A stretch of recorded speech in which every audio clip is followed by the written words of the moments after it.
can't go up too high, and there's hard stops on the downstroke, so it can't go down and hit the blade either. And that's in all configurations, whether it's leading in or out. So it just hits the top of the rod. Yeah, exactly. And then on This the has bottom been it actually hits the redesigned, blade so right that actually will be a little different in the future. It rests on linear rails. All the spindles do. We'll have 3 screws to adjust the 6 spindles, and then a fixed center spindle that will go in and out with 2 screws. Now, what about the fact of the belt not being so recessed in there? I mean, Yeah, if you put a we've bun in there, I changed mean, that. it's gonna just come right back out. Yeah. We've spaced that out more, and we made that shoulder like twice that Got it. big. And hopefully in production we can get a little of the slop out of this thing too. Oh yeah. And right now this plastic block's kind of guiding that, so it's Sure. this would be aluminum.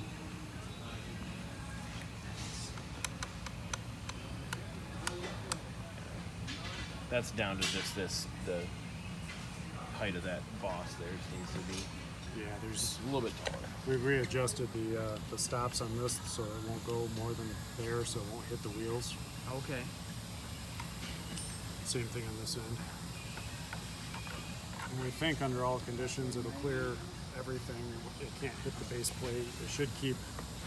There's a base plate that goes through So- here, here, and here. So one This wheel should clear. question I would have: so the bakery runs out of air, but it happens. The whole machine's Well, gonna they don't shut down at typically that point. run out of air. But it doesn't run out. But you will look at the bulk packers if you get. You'll see them dip, but we're right. talking about this thing's running 30 psi right now. Okay. So if they ain't got 30 psi in the bakery, then the whole machine, the whole plant shut down. We run out because we have pressure switch set at 80, and they're only delivering 70. Sure. Yeah, the whole machine will shut down well before. Yeah, I mean you'll be able to feed this one slicer with a 1/4 inch line. I mean, it's Yeah, the actual air consumption is could basically probably zero. use- yeah. It's static. It's just applying no pressure. So there's no added air consumption with this as long as it's not leaking. Okay. Now it looks like you sandwich the cylinders in. You're just squishing them in using the O-rings for the ports. So there's no fittings or anything like Yeah, that. there'd be a muffler screwed into that port just to keep crap out of it. Crap out.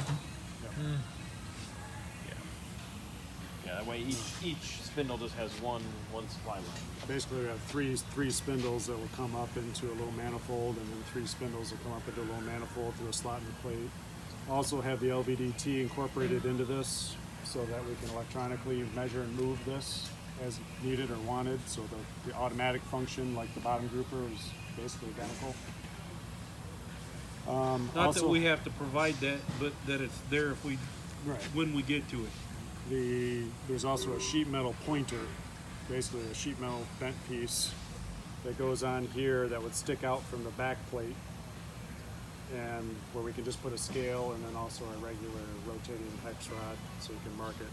But everything is symmetric, so you really only need to mark 3. For the head, you'd have 3 units of these on it.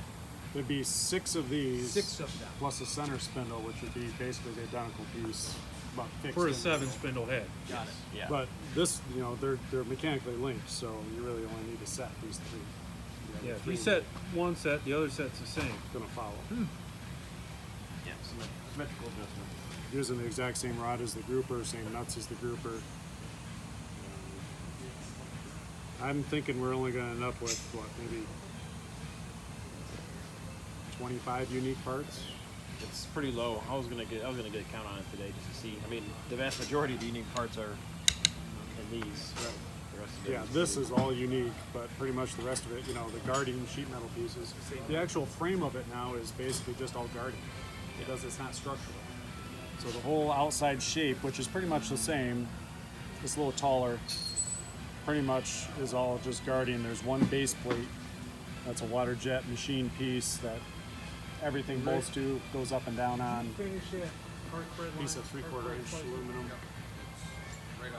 So it's already created. It's Really, got if you the- just anodize everything, you're Alex, it's on about leaving it out. anodize everything. Motor and, pulley, just like the hinge slicers. Yep. Got it. So it's largely- front wheel drive. We're actually really close to being wash down ready on We'd have to already. change the cylinder to different seals or whatever in here. Yeah. It's that, and then the pulleys on the spindle drive, and Anodizing everything. and this. Yeah. Basically, Everything else is already being it's planned either to be stainless or anodized. plastic. Yeah. Yeah, I mean, I would anodize everything, big. but I know production-wise, that's not as easy as it sounds. Yeah. I mean, it's cheap. It's just getting it all together, shipping it at once instead of two now and two later. That gets expensive.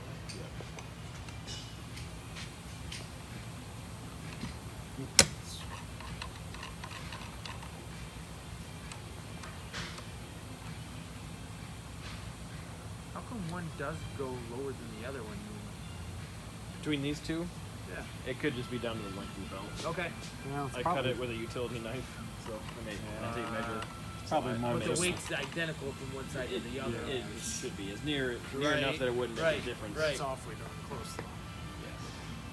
That's probably more friction level than something, Once- I guess. Once we get the a belt length with the jig down there Oh, for the guys yeah. to make them, then we'll be. It's because we're completely compressed against the stop, so it is all belt length right now.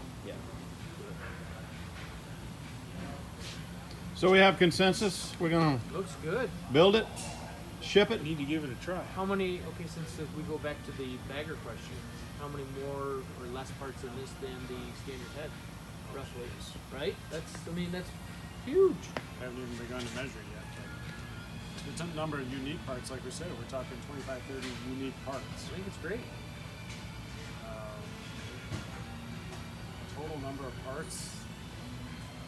I don't expect you to give me a number, but that's what it looks like to me. Is that we're drastically less than what we had on the other one. I mean, we're adding a lot of parts in terms of, these little wheels, because there's going to be a pile of them anyway. Sure. But, that's good. That they can set up in the lathe and they can make 50 of them. But That's less good. parts on the slicing head. Yeah, it's basically just take that, duplicate it basically 7 times. And the adjustments are way simplified. It looks Yeah, like it's the adjustment that I like. the mechanism that on a traditional hedge slicer, G10 or bagel, everything that's in it is all captive. You have to drop the whole inner assembly out to change anything outside of the belts. With this, the only thing that's captive is that block and the nut. The carriage. There's a linear rail carriage that bolts here and here. Okay, Those have to be What's on this the, one Just you have the third rod going through it for the fair enough, because we're not supporting them with these. right. Fair enough. three different But the point I'm making though is all the typical wear pieces can all be replaced without disassembling the whole damn slicer. With the old one, you literally had to take the whole thing apart. In terms of alignment, slop, shuck, there is none. There really is nothing to align or adjust when you put it together. It's all machine parts. These will be on square rails, so there'll be no shuck or slop to it at all. It's actually preloaded. And then we actually have some friction clamps that are spring loaded that we'll put down against a hardened rail to help make sure that it can't vibrate over out of position. Although we'd still have to back drive these screws, which would probably not happen Yeah, very easily anyway. All right. Well, when you back drive the screw, you're going to back drive the left and the right side. You got twice the amount of friction you got to overcome. Yeah, it's gonna be, but even if the nut were sloppy, the idea being this thing can't sit here and jiggle because we've got direct bolted friction inducers that would dampen any movement or wiggle in it. That are a printed part that is a stack of washers and a screw basically in a printed part. So, Looks good to me. I like it. I like the simplicity of it. so now here's the question. This is surely not what the customer envisioned when they placed their order. That's not what we showed them. Yes. So, should we be talking to the customer before we just charge full steam ahead and try to get some buy-in ahead of time? I would take a couple of screenshots of what it looks like Yep. and we'll send it to them Yep. and just say, by the way, they know that this is a brand new unit. That's what they asked for. Matter of fact, their complaint was that they felt like we were stagnant, that we weren't doing any development at all. That's correct. If they ordered a new slicer in 2018, it would be the same slicer it was in 2014, which is the same slicer it was in 1980. And so I gotta run. I'll give you a this buzz a little fixes bit later. Okay. I'll get that quote done for John. Wanted news. Another one? The fucking LS3. Sorry. Oh, yeah, LS3. the Masada. And it's all repeatable. Yeah. You know, Okay, well, You could turn this Jerry's to a got number, everything you he can needs, dial it that looks to a like. number. How do you He does? think about that? He and I are Right. going It'd be the same as I last think time. it's high, Yeah, but you got 880 Well, they have- grand in there for service. yeah. I think more 880 grand. operator repeatability on But different settings. my intention is, I told Jerry to write it up. Eventually, Let's it talk could it over easily be when we see automated. line item by line item. And you could have an And I electronic wanted to get it in your regulator. hands as well and Yeah. say, let's I all was get looking on the at same page. I was looking Yeah. at the All right. But I think what he's got on there, I mean, yeah, we're high, but there's, Yeah. we don't, there's a lot of risk in that. Yeah, Yep. those have been around for a long So I want, time, actually. I guess you call that on risk management. Yeah, SMC, you just give it a voltage but I'm good signal, with it. I 0 mean, to let's, 10 volts. So I'll be back to Dr. Jerry here shortly. Okay, I told him to get it written up.